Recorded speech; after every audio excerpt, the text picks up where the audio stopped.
susunod na programa ay rated PG. Patnubay at gabay ng magulang ay kailangan sa mga batang manonood.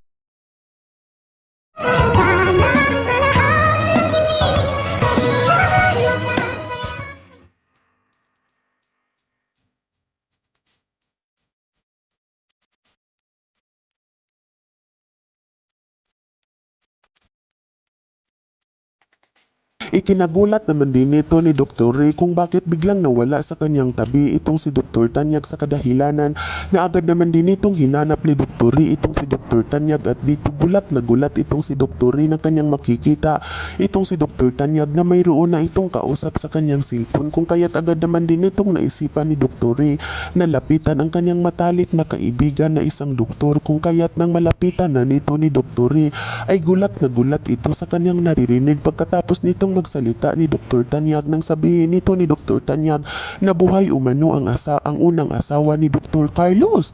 Sa kadahilanan na hindi naman din ito napigilan ni Dr. Ray ang kanyang sarili at agad naman din ito nakapagsalita itong si Dr. Ray at tinanong nito ni Dr. Ray itong si Dr. Carlos kung totoo ba umano ang kanyang naririnig na buhay umano ang unang asawa ni Dr. Carlos. At dito agad naman din itong nag-oo itong si Dr. Tanyag kay Dr. Ray kung kaya't agad naman din itong nakapagsalita itong si Dr. Ray na paano na umano itong si Lynette na buhay pala umano ang unang asawa ni Dr. Carlos ay matatawag umano itong kabit itong si Lynette at alam na ba umano nito ni Lynette na buhay umano ang unang asawa ni Dr. Carlos sa kadahilanan na agad naman din itong nagsalita na itong si Dr. Tanyag na hindi rin alam umano nito ni Dr. Tanyag kung alam na ba umano ni Lynette ang katotohanan na buhay umano ang unang asawa ni Dr. Carlos kung kaya't agad naman din itong nagsalita itong si Dr. Ray na kailangan umano nitong malaman ni Lynette ang katotohanan upang hindi umano ito magbumukhang tanga at dito